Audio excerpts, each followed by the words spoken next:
আমাদের প্রফেসর সাহেব, অনেকে মজা করে তাকে হেডমাস্টার বলে, উনি কিন্তু মিস্টার চুপ্পু, যাকে শেখ হাসিনা বলেছিল রাস্তা থেকে একটা কুত্তা ধরে এনে আমি প্রেসিডেন্ট বানিয়েছি, তার কাছে উনি শপথ নিলেন এবং ওনার প্রধান অ্যাডভাইজার উনি হয়ে গেলেন। So it was bound to fail and it has almost fail. ওই সময় তাওয়া গরম ছিল, একটা ইংলিশে একটা কথা আছে, hit the iron when it is hot. তো এখন আয়রন কিন্তু ঠান্ডা হয়ে গেছে, এখন তো সবাইকে এক জায়গায় আনতে পারবেন। এখন BNP is the biggest player now, biggest stakeholder. সেই জন্য আমি অনেকবার বলেছি, এখনো বলছি, যে ভবিষ্যৎ বাংলাদেশ কোন দিকে যাবে এই পুরোটা নির্ভর করবে বিএনপি লিডারশিপের উপরে। রাজনৈতিক দলগুলোর ভিতরে যদি 95% চরিত্রহীন মানুষ থাকে, সুপ্রিম কোর্টের জায়গার মতো নেতৃত্ব যদি চরিত্রহীন মানুষের হাতে থাকে, আপনি সেখান থেকে ন্যায় বিচার, সুশাসন, গণতন্ত্র কি করে আনবেন? এই কোশ্চেন তো মানুষ করতেই পারে। আপনি একটা ব্যবসায়ী গ্রুপকে যদি নিয়ন্ত্রণ করতে না পারেন, আমি বসুন্ধরা গ্রুপের কথা বলছি, আপনি কি করে সুশাসন, ন্যায় বিচার আনবেন? আমরা যে প্রেক্ষাপটে গণ অভ্যুত্থান হলো, আমি এটাকে বিপ্লব বলি, কারণ একটা পরিবর্তনের আকাঙ্ক্ষা ছিল। পরিবর্তনের আকাঙ্ক্ষাটা ছিল যে এমন একটি রাষ্ট্রীয় ব্যবস্থা হবে যেখানে আর কখনো মাফিয়াতন্ত্র, লুটেরাতন্ত্র এবং দুর্বৃত্তায়িত রাজনীতি যাতে আর কখনো ফেরত না আসতে পারে। সো সেই ধরনের আকাঙ্ক্ষাকে পরিপূর্ণতা দিতে হলে অবশ্যই দরকার ছিল একটি বিপ্লবী সরকার। এবং বিপ্লবী সরকার বিপ্লবের পর মুহূর্তে যদি করা না হয়, তখন সেই সুযোগ হাতছাড়া হয়ে যায়। পৃথিবীতে যদি আপনি দেখেন যে বিপ্লব কেন ফেল করে, বিপ্লব ফেল করে এই কারণে যে বিপ্লব সংগঠন যতখানি কঠিন, বিপ্লবের পরে সরকার পরিচালনা আরো বেশি কঠিন। এবং পৃথিবীতে যে সমস্ত দেশে যুদ্ধ পরবর্তী অথবা বিপ্লব পরবর্তী সাকসেসফুল হয়েছে, আপনি দেখবেন যে সেইখানে ওই ধরনের নেতা আসছে যারা মূলত ওয়ার হিরো ছিল। উদাহরণস্বরূপ আমি আগেও বলেছি, এখনো বলছি, যে ফ্রান্স পুনর্গঠন কে করলো? চার্লস দ্য গল। সে কে ছিল? সে ছিল ওয়ার হিরো। যুগোস্লাভিয়াকে একত্রিত কে করেছিল? মার্শাল টিটু। সে কে ছিল? War hero. কিন্তু আমরা দেখলাম যে এই ছাত্ররা একজন শিক্ষকের উপর ডিপেন্ড করে, আসিফ নজরুল সাহেবের উপর ডিপেন্ড করে আর একজন হেডমাস্টার নিয়ে আসলো, যিনি নোবেল পুরস্কার পেয়েছেন, যার একটা ব্র্যান্ডিং রয়েছে, কিন্তু রাষ্ট্র পরিচালনার কোনো অভিজ্ঞতা তার নাই। স্পেশালি ক্রাইসিস হ্যান্ডেল করার কোনো অভিজ্ঞতা তার তো নাই, অন্য কারো নাই। এই টিমে যারা আছে, উনি নিয়ে আসলেন কাদেরকে? যে আমি যাদেরকে চিনি তাদেরকে আমি নিয়ে আসি। এরপরে উনি সুযোগ পেয়েছিলেন সাহসী, যোগ্য, যারা ভয়ভীতি উপেক্ষা করে 5ই আগস্টের আগে বাংলাদেশে জনগণের পক্ষে কথা বলেছে, দেশের স্বার্থের পক্ষে কথা বলেছে, তাদের উনি একজনও নিয়ে আসলেন না। এর ভিতরে 2-1 জন আছে চাটুকর, মানে সময় মতন চেহারাটা দেখিয়েছে, কিন্তু রাষ্ট্র পরিচালনার কোনো অভিজ্ঞতা নাই। যার জন্য এই সরকার যখন অন্তর্বর্তীকালীন সরকার নাম দিয়ে গঠন হলো, ওইখানে ওটা ব্যর্থ হয়ে গেছে। ওইটা ব্যর্থ হয়ে গেছে তখনই যখন চুপ্পুর কাছে তারা এই শপথ দিয়া রাষ্ট্র পরিচালনা করলো। সো আমাদের প্রফেসর সাহেব, অনেকে মজা করে তাকে হেডমাস্টার বলে, উনি কিন্তু মিস্টার চুপ্পু, যাকে শেখ হাসিনা বলেছিল রাস্তা থেকে একটা কুত্তা ধরে এনে আমি প্রেসিডেন্ট বানিয়েছি, তার কাছে উনি শপথ নিলেন এবং ওনার প্রধান অ্যাডভাইজার উনি হয়ে গেলেন। So it was bound to fail and it has almost fail.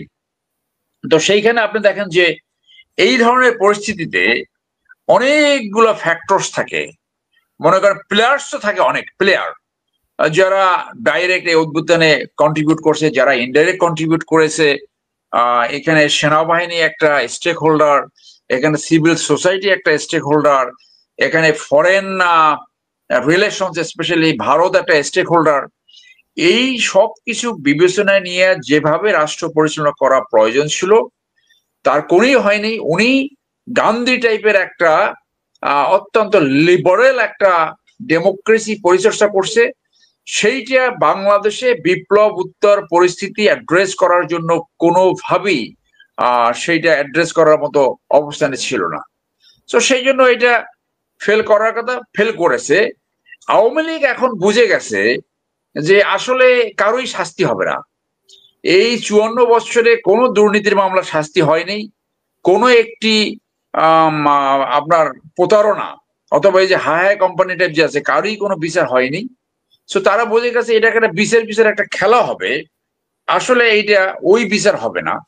So এই জন্য কিন্তু যারা ওই যে ভিতরে আছে তারা ওই কোর্টে যাবে আর আসবে। এই যে বিচার প্রক্রিয়া মারুফ ভাই যেটা বললো, এটার উপর তো এপিলেট ফর্ম আছে।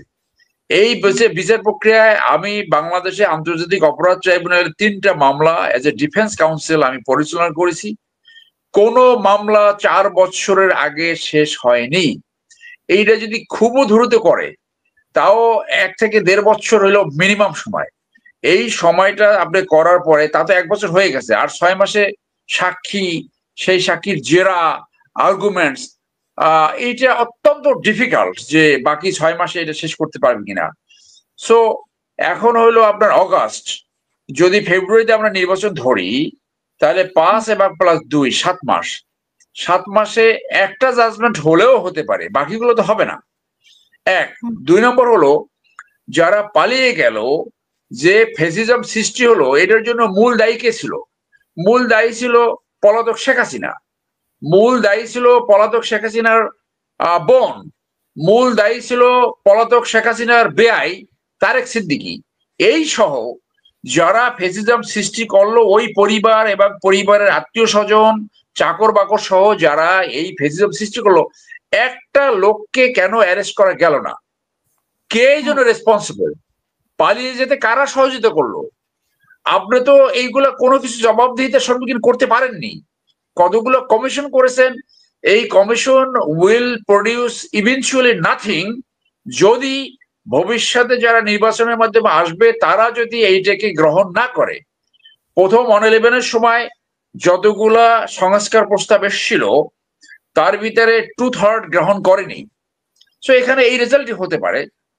সেই জন্য এই 12 মাসে যে প্রোক্লেমেশনের যে সুযোগ ছিল সেই সুযোগটা সম্পূর্ণ হাতছাড়া হয়ে গেছে। এবং এই কথার সাথে আমি একমত, এইটা ওই এনসিপির একটা এজেন্ডা হিসেবে আবির্ভূত হবে। ওই সময় তাওয়া গরম ছিল, একটা ইংলিশে একটা কথা আছে, hit the iron when it is hot. তো এখন আয়রন কিন্তু ঠান্ডা হয়ে গেছে, এখন তো সবাইকে এক জায়গায় আনতে পারবে না। এখন BNP is the biggest player now, biggest stakeholder. সেই জন্য আমি অনেকবার বলেছি, এখনো বলছি যে ভবিষ্যৎ বাংলাদেশ কোন দিকে যাবে এই পুরোটা নির্ভর করবে বিএনপি লিডারশিপের উপরে। আমি আপনার সাথে কথা হয়েছে, আপনি জানছেন যে আমি এই মুহূর্তে সিঙ্গাপুরে। তো আজকে আগামী 9 তারিখ সিঙ্গাপুরের ন্যাশনাল ডে উদযাপন হবে। আজকে এটার একটা রিহার্সাল ছিল। সো আমার দেখার সুযোগ হয়েছে এই রিহার্সালটা, তাদের যে পুরো একদম মিলিটারি প্যারেড, ফাইটার প্লেন, ওইখানে মেরিনা বে এলাকায় মিনিমাম 1 লক্ষ প্লাস লোক আজকে সমবেত হয়েছে। একটা জাতি কত সুশৃঙ্খল, একটা ময়লা কেউ কোথাও ফেলায় নাই। এবং এইরকম ম্যাস কমিউনিকেশন, ওখান থেকে এই মানুষগুলো গেল এবং শহরে আসলো, কোথাও কোনো নাই এইরকম ব্যবস্থাপনা। সো সিঙ্গাপুরকে কে গঠন করেছে? লি কিউয়ান। তো লি কিউয়ান কি করেছিল? তার 3 জন মন্ত্রীকে করাপশনের জন্য জেল দিয়েছিল। আমি গতকালকে একটা ট্যাক্সি ক্যাবে উঠলাম, আমার ছোট একটা ব্যাগ ফেলাই দিলাম, রেস্টুরেন্টে খাচ্ছি, 1 ঘন্টা পরে এসে ওই ট্যাক্সি ড্রাইভার আমার ব্যাগটা আমার কাছে দিয়ে গেল। তখন আমি ওই রেস্টুরেন্টে বসাছিলাম। সো দেখেন আপনার কিভাবে জাতি চরিত্র গঠন করে, মিথ্যে কথা কেউ বলে না। হ্যাঁ, এইটা কিভাবে করছে? By a leader.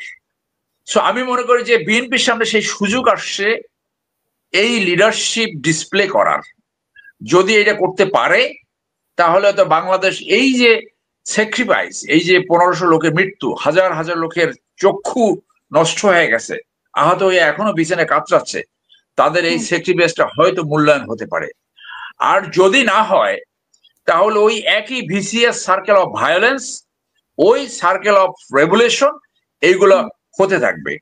তো এইখানে মানুষ এই কোশ্চেন করতেই পারে যে আপনি যদি চাঁদাবাজ, দলীয় চাঁদাবাজ নিয়ন্ত্রণ না করতে পারেন তাহলে আপনি সুশাসন, ন্যায় বিচার কি করে আনবেন? বাংলাদেশে যে এই যে মানুষের চরিত্র তো দুর্বৃত্তেই তো রাজনীতি মানুষের চরিত্র সম্পূর্ণ নষ্ট করে দিয়েছে। একটা জাতি রাষ্ট্র গঠন করার জন্য যদি নৈতিকতা না থাকে, চরিত্রের শিক্ষা না থাকে, দেশপ্রেমের শিক্ষা না থাকে, সেই জাতি তো একটা বাটপার জাতিতে পরিণত হয়। এখন রাজনৈতিক দলগুলোর ভিতরে যদি 95% চরিত্রহীন মানুষ থাকে, সুপ্রিম কোর্টের জায়গার মতো নেতৃত্ব যদি চরিত্রহীন মানুষের হাতে থাকে, আপনি সেইখান থেকে ন্যায় বিচার, সুশাসন, গণতন্ত্র কি করে আনবেন? এই কোশ্চেন তো মানুষ করতেই পারে। আপনি একটা ব্যবসায়ী গ্রুপকে যদি নিয়ন্ত্রণ করতে না পারেন, আমি বসুন্ধরা গ্রুপের কথা বলছি, আপনি কি করে সুশাসন, ন্যায় বিচার আনবেন?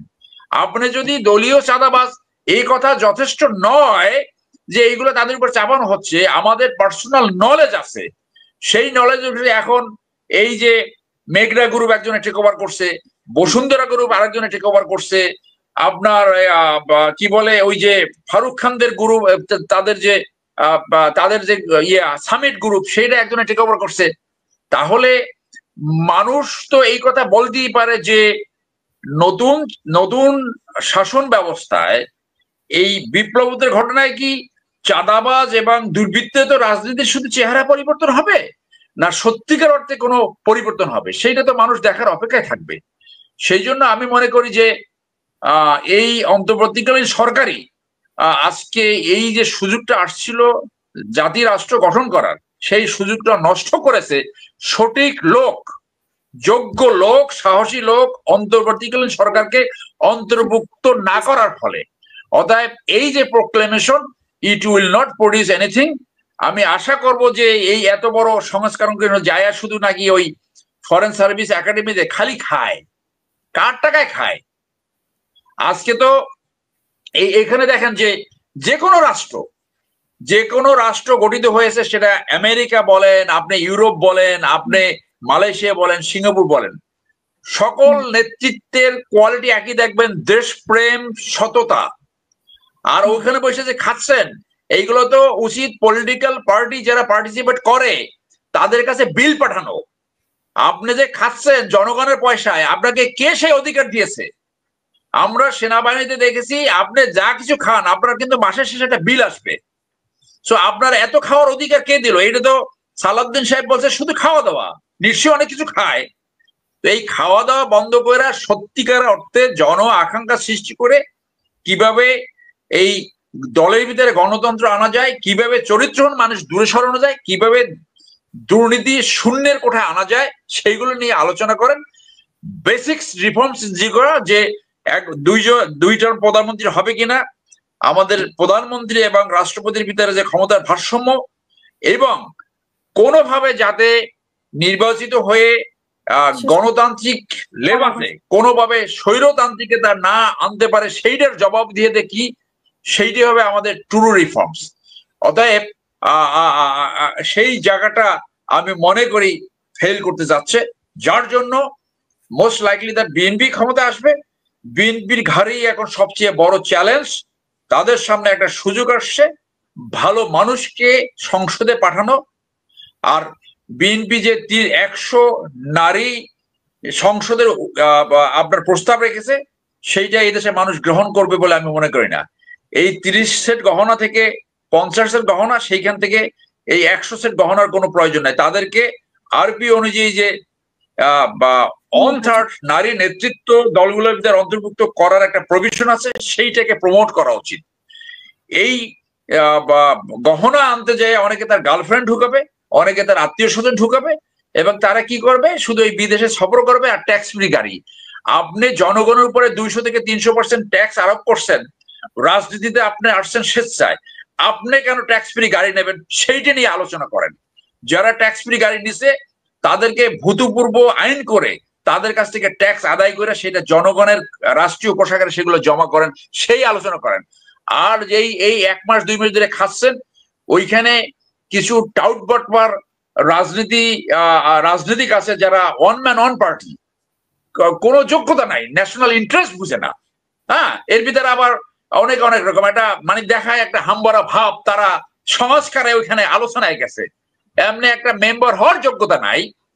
এইগুলোকে এইখানে নিয়ে একটা তামাশা, এই সংস্কার আলোচনার মাধ্যমে একটা তামাশা হচ্ছে। মানুষ দেখতে চায় এই যারা খুনি এবং যারা গণহত্যা করেছে তাদের সত্যিকারের দ্রুত বিচার করতে হবে, এবং যারা দুর্নীতি করছে, যারা মানি লন্ডারিং করছে, যারা পালিয়ে গেছে, অন্তত তাদের যে বাংলাদেশে যে সম্পত্তিগুলো রেখে গেছে সেই সম্পত্তিগুলো রাষ্ট্রীয় কোষাগারে কত দ্রুত ফেরত আনতে পারেন, সেইটা হবে সত্যিকারের সংস্কার। ধন্যবাদ।